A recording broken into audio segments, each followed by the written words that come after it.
पश्चिम भारत के एक छोटे से राज्य में धर्मराज नामक एक बुद्धिमान और न्यायप्रिय राजा रहता था। उसकी प्रजा के मन में उसके लिए बहुत श्रद्धा और आदर था। राजा धर्मराज बहुत लंबा, ऊंचा और रूपवान था। उसके सिर के बाल काले और घने थे, जिन्हें उसका खास नाई भोलू ही काटता था।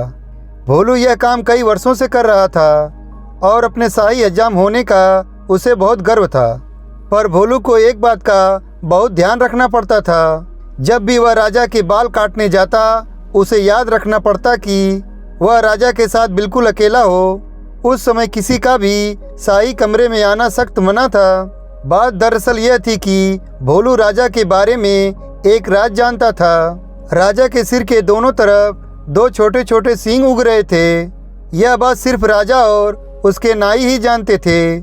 जब भोलू ने पहली बार यह नज़ारा देखा तो वह भौचक्का रह गया, लेकिन उसने राजा से वादा किया कि इस बात का जिक्र वह कभी किसी से नहीं करेगा। महाराज, आप निश्चिंत रहें। भोलू राजा से बोला, आपका यह राज मेरे पास सुरक्षित है। किसी और को इस बात की कानों कान भी खबर नहीं होने पाएगी। ऐसा सुनकर राजा धर्मराज ने राहत महसूस की। उसे डर था कि अगर लोगों को इस बात की जानकारी हो गई तो राज्य भर में उसकी खिल्ली उड़ेगी। हो सकता है लोग उसका आदर करना बंद कर दें या फिर नए राजा की मांग करने लगें। इसलिए भोलू के वादे के बावजूद राजा ने उसे सख्त हिदायत देते हुए कहा, भोलू, अगर तुमने अपना मुंह खोला तो जान लो सजा तो मिलेगी ही, देश से निकला भी मिलेगा। भोलू हज्जाम की डर के मारे घिघी बच गई। उसने कानों को हाथ लगाया और अपना मुंह बंद रखने की कसम खाई। कई वर्ष बीत गए। भोलू को अपना वादा याद रहा। उसकी स्वामी भक्ति से प्रसन्न राजा यदा कदा उसे अच्छे उपहार भी देता रहता। पर समय बीतने के साथ साथ भोलू के सब्र का बांध भी टूटने लगा। उसके पेट में वह राज अब पचता नहीं था और वह चाहता था कि कोई तो ऐसा हो जिसे वह राजा के सींगों वाली बात कह सके। लेकिन राजा की चेतावनी उसे चुप रहने पर मजबूर करती थी। एक दिन भोलू राजा के बाल काटकर महल से लौट रहा था और रास्ते भर उसके सींगों के बारे में सोचता रहा। भोलू का घर एक छोटे से जंगल के उस पार था। ऊंचे उगजे पेड़ों और लटकती बेलों के बीच में से धीरे धीरे चलता हुआ भोलू जब थक गया तो सुस्ताने के लिए एक घने पेड़ के नीचे बैठ गया। भोलू को रह रहकर सींग याद आ रहे थे। फिर अचानक वह उठकर खड़ा हो गया। वाह, जवाब नहीं मेरे दिमाग का, भोलू बोला और उस पेड़ को देखने लगा जिसके तले वह बैठा था। भाई, इस पेड़ को तो बता सकता हूँ न, राजा के उन अजीब सींगों के बारे में। अब यह रहस्य मेरे पेट में नहीं पचता। पेड़ तो बोल सकता नहीं और इस तरह किसी और को यह बात पता चलने का डर भी नहीं है। पेड़ के पास यह भेद हमेशा भेद रहेगा और मैं भी इस बोझ से मुक्त हो जाऊंगा। भोलू ने ऐसा निश्चय किया और जोर से बोला, हे पेड़, आज मैं तुम्हें एक भेद बताने वाला हूँ। हमारे राजा धर्मराज के सिर पर दो सींग हैं। हा हा, उसके दो सींग हैं। इतना कहकर हज्जाम बेतहाशा हंसने लगा और हंसता ही गया। हा हा हा, हो। वह भयंकर भेद आखिर खुल ही गया। भोलू खुश था। उसका भार जो हल्का हो गया था, उसके बाद वह आराम से घर पहुंच गया। अगले दिन एक लकड़हारा उसी जंगल में गया और उसी पेड़ के पास जाकर रुक गया। इस पेड़ की लकड़ी तो बहुत शानदार है, इसका ढोल बड़ा अच्छा बनेगा, वह सोचने लगा। फिर क्या था, कुल्हाड़ी के कुछ प्रहारों से ही पेड़ नीचे आ गिरा। लकड़हारे ने वह लकड़ी एक ढोल बनाने वाले के हाथों बेच दी और उसने एक बहुत सुंदर ढोल तैयार कर दिया। यह मेरे जीवन का सबसे अच्छा ढोल है।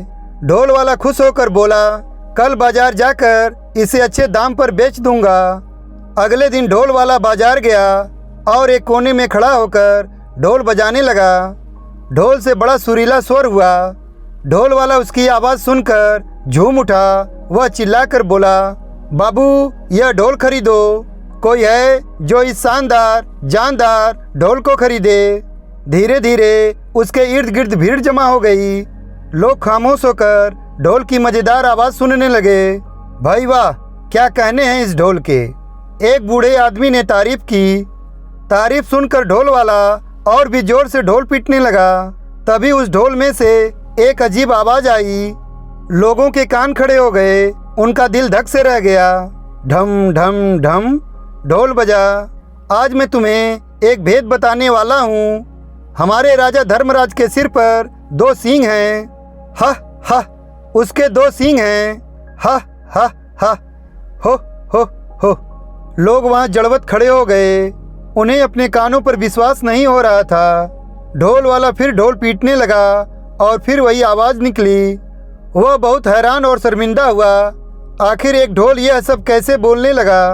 देखते ही देखते वहाँ पर लोगों का तांता लग गया। और फिर कितना मजाक और कितने ताने।